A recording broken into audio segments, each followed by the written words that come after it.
ప్రశ్న 24. ఉపవాసం ఆరోగ్యానికి మేలు చేస్తే మరి మనం ఎందుకు అనారోగ్యం పాలవుతున్నాం? జవాబు: నేటి సైన్స్ ఇలా చెబుతోంది.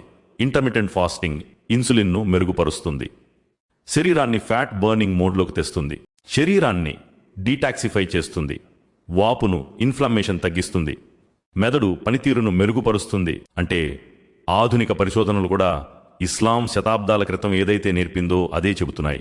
ఉపవాసం శరీరాన్ని రీసెట్ చేస్తుంది. కానీ ఇస్లాం ఉపవాసంను కేవలం శరీరం కోసం మాత్రమే విధిగా నిర్ణయించలేదు. అల్లాహ్ సెలవిచ్చాడు: ఓ విశ్వాసులారా, మీకంటే ముందున్న వారిపై విధి చేసినట్టే మీపై కూడా ఉపవాసాలను విధి చేయడం జరిగింది, తద్వారా మీరు భయభక్తులు తక్వా కలిగిన వారు కావాలని. ఇక్కడ తఖ్వా అంటే కేవలం పాపాలకు దూరంగా ఉండటం మాత్రమే కాదు, మనసుపై నియంత్రణ, కోరికలను అదుపు చేయడం, క్రమశిక్షణ నేర్చుకోవడం మరియు అల్లాహ్ పట్ల విధేయతగా జీవితాన్ని మలచుకోవడం. తఖ్వా అంటే మనిషి తన కోరికలకు విరుద్ధంగా కూడా అల్లాహ్ ఆజ్ఞకు ప్రాధాన్యత ఇవ్వడం. ఎదురుగా నీరు ఉన్నా త్రాగనప్పుడు, ఆహారం ఉన్నా తిన్నప్పుడు మనిషి తన మనసును తీర్చిదిద్దుతాడు. అంటే ఉపవాసం మనకు సెల్ఫ్ కంట్రోల్ నేర్పిస్తుంది. సెల్ఫ్ కంట్రోల్ మరియు నియంత్రిత ఆహారం, కంట్రోల్డ్ ఈటింగ్, శరీరాన్ని ఆరోగ్యంగా ఉంచుతాయని ఆధునిక సైన్స్ కూడా అంగీకరిస్తుంది. కానీ ప్రశ్న ఏమిటంటే, ఉపవాసం అంత లాభదాయకమైతే రమజాన్ తర్వాత చాలామంది ఎందుకు ఆరోగ్యంగా ఉండరు? అసలు సమస్య ఉపవాసం కాదు, మన పద్ధతి.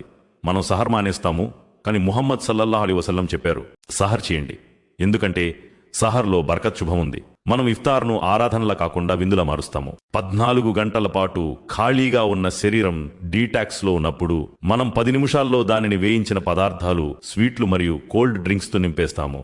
ముహమ్మద్ సల్లల్లాహు అలైహి వసల్లం చెప్పారు, మనిషి తన పొట్ట కంటే దారుణమైన పాత్రను దేనిని నింపలేదు. మనిషికి తన వెన్నుముక నిటారుగా ఉండటానికి కొన్ని ముద్దలు చాలు.